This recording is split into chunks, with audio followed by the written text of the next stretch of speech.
सुप्रभात बच्चों। हमने पिछली वीडियो में पाठ 5 कबीर के दोहे पढ़े थे, तो आज हम रहीम के दोहे पढ़ेंगे। पहला दोहा है, तरुवर फल नहीं खात है, सरवर पिए न पानी, कहीं रहीम पर काज हित, संपत्ति सचे ही सुजान।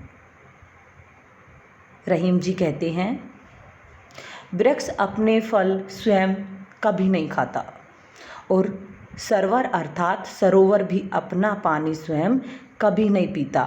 इसी तरह जो अच्छे और सज्जन व्यक्ति होते हैं वो हमेशा दूसरों के कार्य के लिए ही संपत्ति को इकट्ठा करते हैं।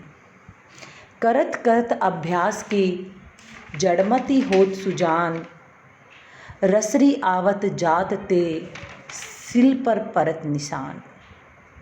रहीम जी कहते हैं, मंद बुद्धि वाला व्यक्ति भी बार बार अभ्यास करने पर ज्ञानी या बुद्धिमान बन सकता है।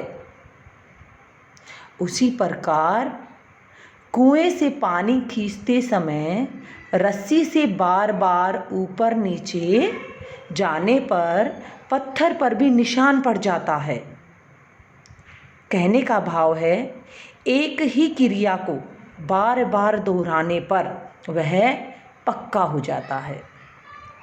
जो रहीम उत्तम प्रकृति, काकरी सकल सकत कुसंग, चंदन विष व्यापे नहीं, लिपटे रहत भुजंग। रहीम जी कहते हैं कि जिन लोगों का स्वभाव अच्छा होता है उन लोगों को बुरी संगति भी बिगाड़ नहीं पाती। इसी प्रकार जहरीले सांप सुगंधित चंदन के वृक्ष पर लिपटे रहने पर भी उस पर कोई प्रभाव नहीं डाल पाते।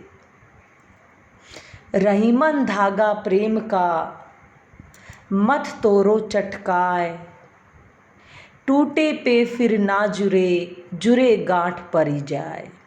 रहीम जी कहते हैं, प्रेम रूपी धागा बहुत ही नाजुक होता है। इसे एक झटके के साथ तोड़ना उचित नहीं होता, अर्थात सहज नहीं होता कि वो एक साथ एक ही झटके से टूट जाए। यदि यह प्रेम का धागा एक बार टूट भी जाता है तो इसे मिलाना बहुत कठिन होता है। यदि दोबारा इसे जोड़ भी दिया जाए तो उस धागे में गांठ पड़ जाती है। इसलिए एक बार धागा टूटने पर वह पहले जैसा नहीं रह जाता।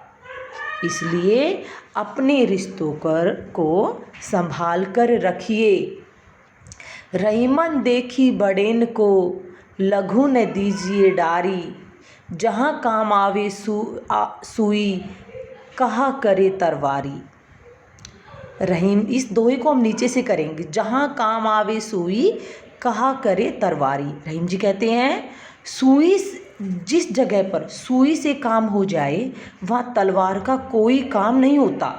हमें समझना चाहिए कि हर बड़ी और छोटी वस्तु का अपनी जगह पर महत्व होता है, अपना अपना महत्व होता है और बड़ों की तुलना में छोटों की कभी उपेक्षा या बुराई नहीं करनी चाहिए।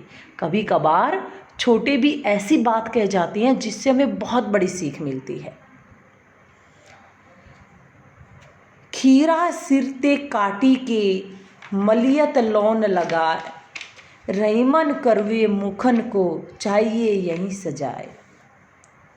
रहीम जी कहते हैं, खीरे का कड़वापन दूर करने के लिए उसके ऊपरी सिरे को काटने के बाद नमक लगाकर घिसा जाता है।